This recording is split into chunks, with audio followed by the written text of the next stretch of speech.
Bueno, como el doctor Palizas ya muy bien me presentó, soy Rubén Darío Mesa y vamos a dar inicio al caso. Este paciente, no me cambia, acá está. Tenemos este paciente, es un hombre de 63 años de edad que tiene antecedentes de hipertensión arterial, una diabetes mellitus tipo 2, no insulino requiriente, tabaquista y una historia de diverticulosis. Este paciente ingresa a una clínica aquí mismo en Ciudad de Buenos Aires por insuficiencia respiratoria secundaria a COVID. Cronológicamente, este paciente inicia desde el 18 de septiembre del 2020 con síntomas compatibles con infección por COVID, por lo cual ingresa a la guardia al servicio de urgencias el día 20 de septiembre. Ahí se interna en clínica médica, en donde tiene progresión desfavorable de su cuadro. Inician en este servicio con Pronovigil. Después inicia el paciente con hipoxemia, ahí aplican 2 dosis de tocilizumab y el 1 de octubre es internado en terapia intensiva de esa misma institución, requiriendo intubación orotraqueal y asistencia respiratoria mecánica. Durante la internación en la clínica donde ingresa inicialmente, tiene complicaciones infectológicas, una neumonía asociada a la ventilación mecánica con un rescate de un estreptococo o neumonía, además de una infección de tracto urinario por levaduras, que se trata con voriconazol. Persisten episodios febriles y luego inician un manejo empírico con imipenem, colistina y vancomicina, que es con el tratamiento con el que llega a nosotros. Este paciente durante esa internación requiere 5 ciclos de prono y el día 16 de octubre interconsultan a nuestro equipo de ECMO. En ese momento el paciente ya tenía una compliance de 29 y con una PAFI de 60. Ahí se realiza, perdón, canulación en el sitio donde estaba internado con un CTO inicial que es el que vemos ahí, 3.5 litros con 2000 revoluciones y un gas de barrido de 3 litros.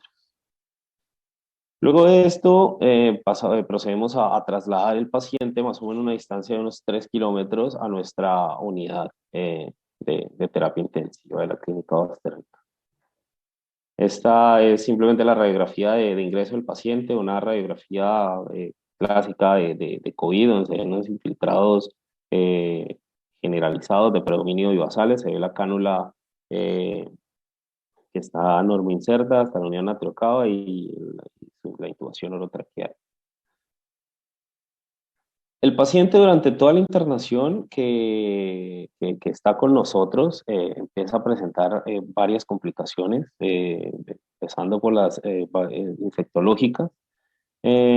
Hace bacteremias, donde hace varios ciclos de antibiótico y hace una neumonía abscedada con un rescate de una pseudomona aeruginosa OXA 163, que tiene una sensibilidad particular, la cual se trata con ceftazidima bivactam y infecciones urinarias por cándida que al final termina un tratamiento con amidolofungina.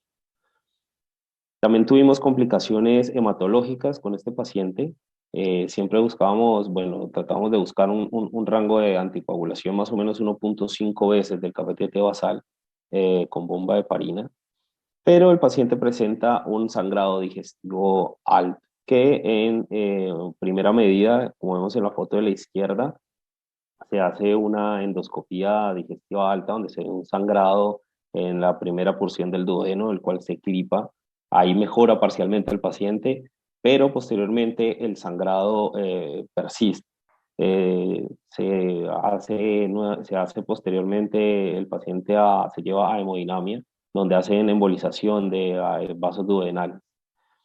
Más o menos en todo este interín de sangrados y el paciente dura unos 40 días sin anticoagulación, dado el riesgo persistente de sangrado que teníamos con él.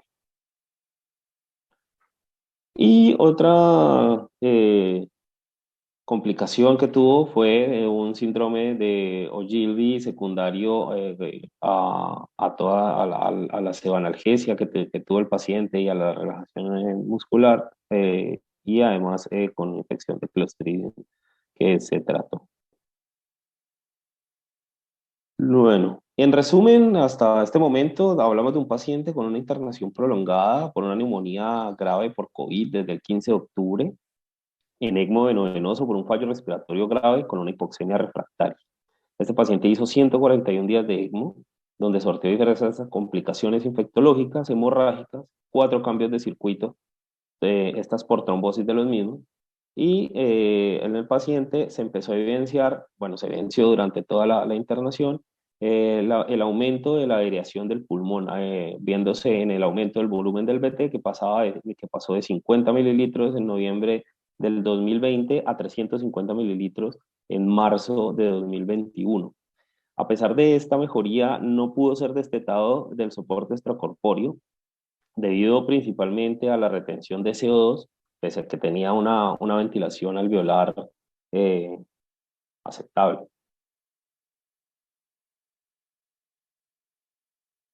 Esto, simplemente les voy a pasar un corto video.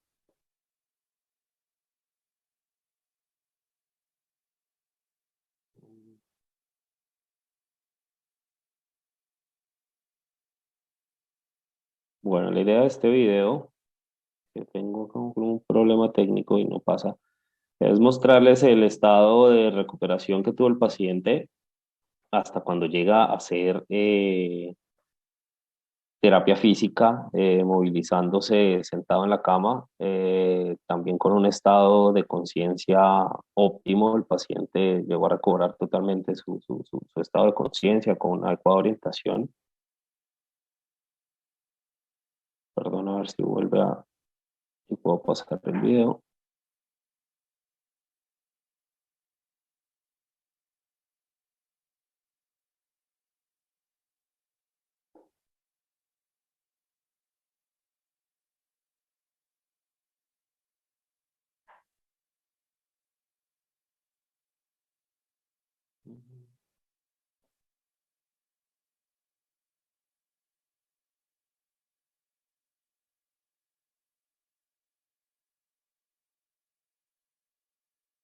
Bueno, es una lástima que no puedo mostrarles el video, no sé qué pasó con la reproducción de este.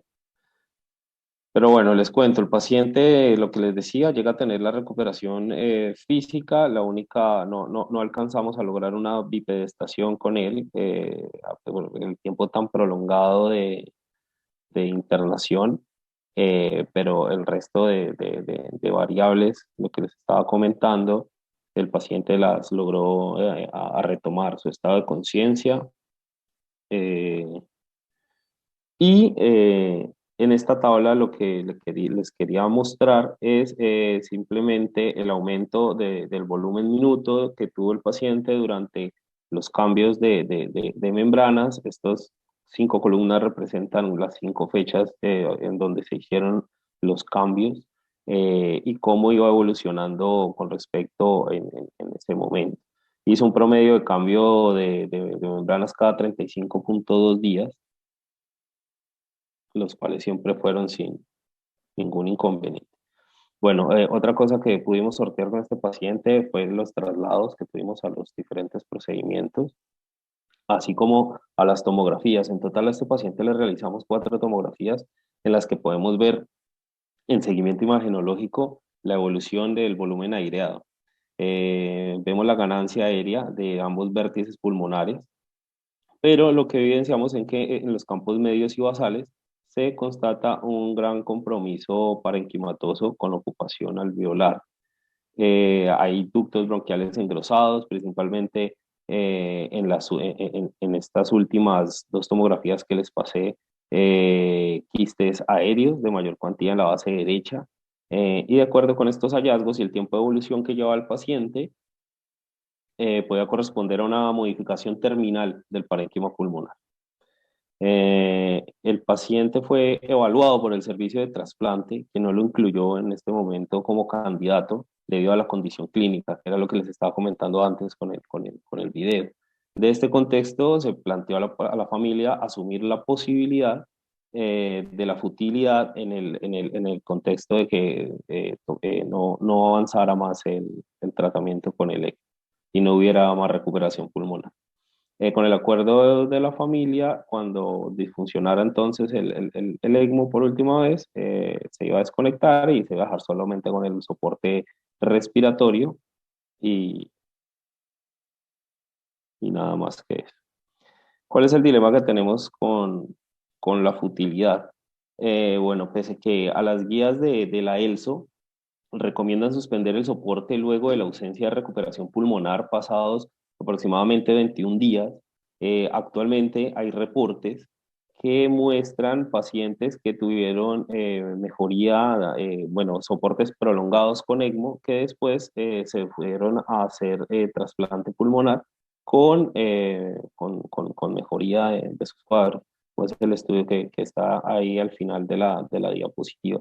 Es un estudio donde incluyeron 12 pacientes de varios centros, la mayoría en Europa y algunos en Estados Unidos, de pacientes que fueron posteriormente de tratamientos prolongados por COVID, tuvieron una media más o menos de 61 días, el mínimo que tuvo creo que tuvo como alrededor de 35 días y el máximo que tuvo más o menos 103 días de tratamiento en ECMO, que llegaron a estados irreversibles de mejoría pulmonar y algunos de ellos a estados compatibles con fibrosis pulmonar. Estos pacientes se fueron a trasplante pulmonar. Entonces, esto nos da una ventana o una idea de algo como lo que pasó con nuestro paciente y hasta dónde llevar entonces el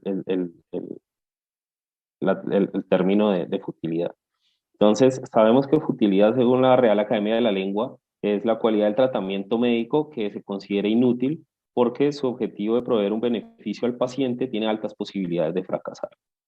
Para esto, nuestro paciente siempre mostró la tendencia a la mejoría y a pesar de las complicaciones que presentó. Eh, a este paciente se le ofreció una real oportunidad de mejorar, pudiendo compartir varios meses más con su familia.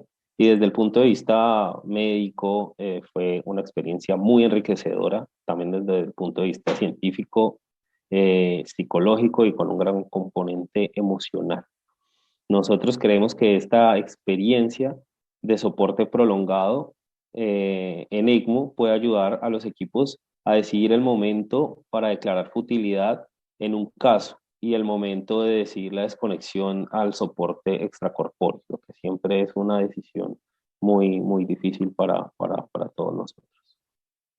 Para terminar, después este paciente, después de que no pudo llegar a trasplante pulmonar, el paciente tuvo la última reconexión de circuito de ECMO, empezó nuevamente con un deterioro progresivo eh, y el paciente murió a los 143 días después de la última decanulación.